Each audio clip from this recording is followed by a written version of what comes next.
Hello, guys, and welcome to today's 2022 outlook and discussion for the off season. And we're going to be taking a look at a few things here. We're going to be taking a look at the Enzo 3.4 region, which we're on right now. We're going to look at some sea surface temperature anomalies. They're pretty warm, and we're going to take a look at those. And then we got some predictions from Crown Royal, plus some other interesting things like the LRC patterns that we're going to be, talking about throughout this video. But right now, we're taking a look at the sea surface temperatures in the Nino 3.4 region. And as you can see, from the last time I spoke, it's been starting to creep up a little bit. But as of, 12Z, which is when this came up, it started to go down a little bit again. I think it was negative 0.913 at 60, and now it's at 18, 9.918. So, yeah, this is going to fluctuate, from time to time. And that's normal. It's not like we got like a total trend upwards in the index here, but I do see that these are going to go down even farther than before. I do think this will get down to below -1 because there's strong easterlies that are just, some models are predicting it to stay until April 7th. Like that's crazy. Um, I do expect us to get to moderate La Nina stage. I mean, who knows if we're going to get the strong La Nina stage, but at this point, I confidently feel that we are going to get to moderate La Nina stage at this point in time. So, and that's going to have some major implications for later on in the hurricane season. Okay, so here's the sea surface temperatures. And 2 days ago, I showed you guys this, and there was no yellows and oranges whatsoever here on the Florida coast. Now look what's happening here. We got firm 26s and 27s now surrounding the coast of southeastern Florida here, and this is really warm for this time of year. Usually we're at like 20 and 21s here. That's typical because of cold fronts that come in and keep the waters cool. But this winter has been a pretty mild winter, so that's why we are keeping the water temperatures hot around the region, and this is going to have some pretty interesting implications for hurricane season later on. These waters, besides the cold front that just came in, that's probably going to put the temperatures down just a small little bit. It's only going to get warmer from here. So I'm really, really concerned about the water temperatures as we go out farther in time, as those, start to creep up, from into other parts of the Gulf too, not just around Florida. Um, like I said, we'll look at those anomalies here soon, but we're definitely way above normal in a lot of locations here, and it's just gonna, like I said, it's only March 12th, and it's only going to get warmer. All right, so here is the tropical Atlantic, and it's pretty much the same as it's been, throughout the last couple of updates. The 26s and 27s that are exactly at the 10 north line or lower. The MDR is typically never favored this time of year or at the beginning of hurricane season at that. So these have some time to start rebounding and heading north as we go out through time. But as you can see here, Turks and Caicos, parts of the Bahamas, you're already looking at 26s and 27s too, which is pretty ridiculous if you ask me. Caribbean is pretty much there, regardless, because it's pretty much there all year round. So there's nothing really, changing that. If conditions were right, even December, January, February, March, the Caribbean can produce a hurricane. Like I said, if conditions warrant it. But right now, obviously, wind shear is a problem, and then everything else that goes along with a early preseason, stuff that goes on between the end and the start again of the hurricane season. All right, so here is the sea surface temperature anomalies. These are the departures from normal, and as you can see, we're just piping hot, just freaking everywhere. Um, this up here near the Northeast, that's always there. That's the Gulf Stream waters that are keeping that spot pretty damn warm years around, man.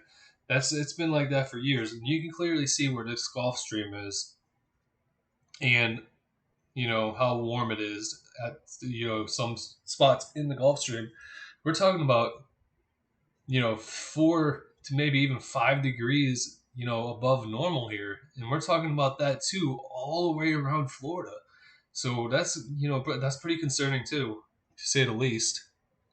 Yeah, about maybe 3.5 to 4.5 above normal in a lot of these places in the Gulf too. So here down below Alabama, Mississippi, and southeast of New Orleans, that's probably the loop current right there. I mean, that's nothing to mess with. We've seen what the loop current could do to Ida last year, and if a storm gets in there this year, that's going to probably be the same case again. So we're going to have to watch out, very carefully here in some of these places in the Gulf as we go out through time. All right, so here we are. As you can see, it's a battlefield between warm and cooling, with the majority of the Western Atlantic here way above normal here as we go through today, and probably most likely throughout the next couple of months. These are probably going to be above average sea surface temperature. But as you can see here in the NDR region, at the eastern part of it, you can see that these temperatures are way below average in some places. We're talking about maybe 2 to maybe 3 degrees above average here, just west of Africa, and that's not a good look if you want storms to develop. But once again, it's only March. There's plenty of time for this to gradually warm up as we head into like May, June, July. Um, Once July hits, that's where you start slowly paying attention to the main development region in the Atlantic. And, I do firmly believe that these temperatures are going to go up at some point relatively soon after the easterlies calm down. All right, so here is the forecast from Crown Royal here. And as you can see, they are forecasting 16 named storms, 9 hurricanes, and 3 major hurricanes. And you can tell where the hotspots are. We got a hotspot down here in Miami. That's pretty good spot. And this area right here, in the Gulf here, this has been a hotspot for a couple of years now, and that continues to probably be the case for this year too. We're just gonna have to wait and see. Um, this is I expected this high spot to be a thing here in the northern islands here in the Caribbean. Puerto Rico, the Virgin Islands and stuff like that. That's what we've been feeling. Me and my friend Weather Hub TV. That's what we've been feeling. This year is a very strong Florida season and a very strong Puerto Rico and Virgin Islands season, plus North Carolina. As you can see, this is marked here too. So this is all going against mine, going with mine and Weather Hub TV's predictions that we have for hotspots. At least we don't really have a number of storms yet, but obviously when we have them, we will bring them out to you at a later date. As you see here, Bermuda is in the high, too, and that's pretty typical because if they don't get west enough to go, inland, it's good. Those storms got to go somewhere, and Bermuda is right there, smack dab in the middle of a, curved city, in my opinion, and that's just how it is. And as you can see, here's some medium spots. Most of the peninsula of Florida is at a medium risk. Houston, medium risk.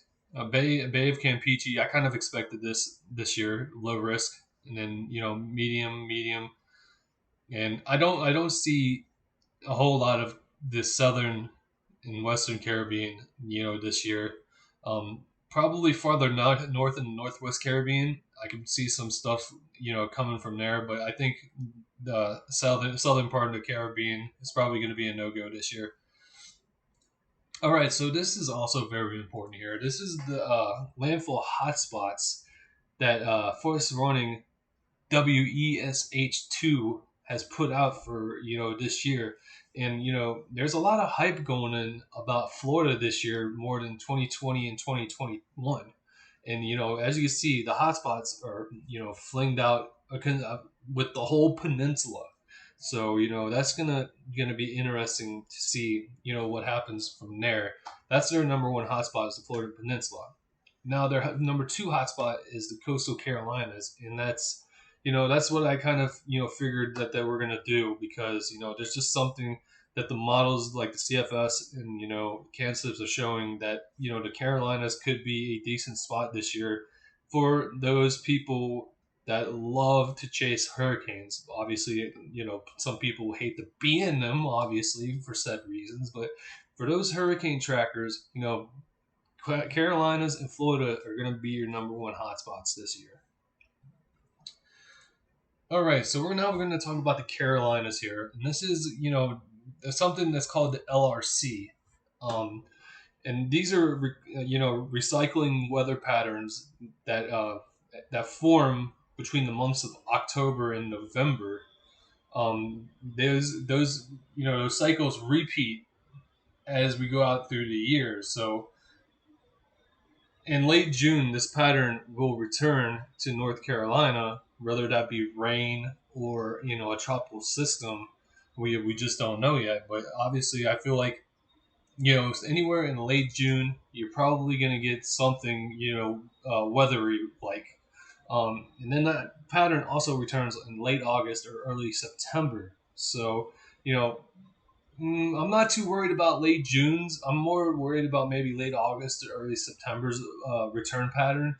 Um, that's just what I feel about it. And we'll move on with that.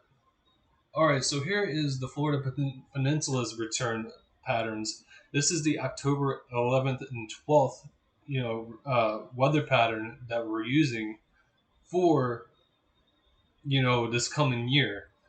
So the potential return dates is late June and late August and early September, and both of those I'm going to be paying attention to, because typically in late June, the East Coast is practically, you know Florida is practically a good track for these systems to move through.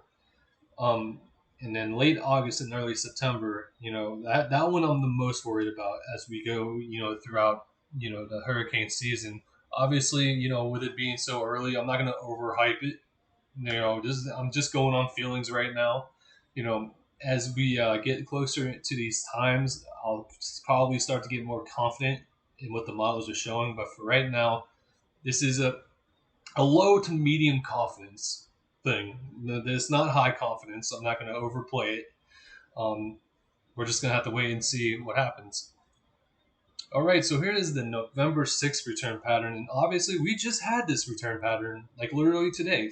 The cold front just came through Florida, and that is literally the weather returning from the November 6th pattern. So I can tell you with 100% certainty that the LRC is a real thing.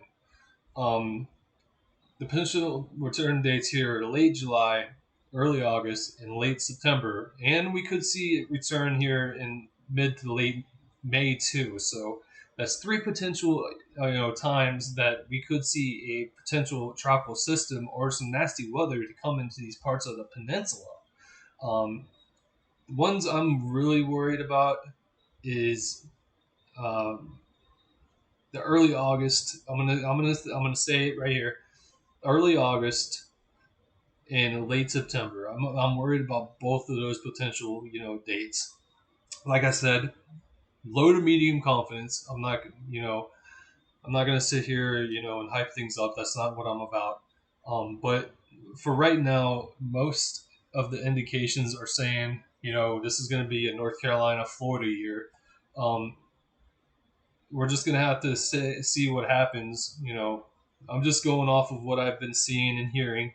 Um, you know, Obviously, I'm gonna form my own opinion, which I did off of looking at CanSips and CFS, and they also agree with the Florida like pattern as well for this year and North Carolina.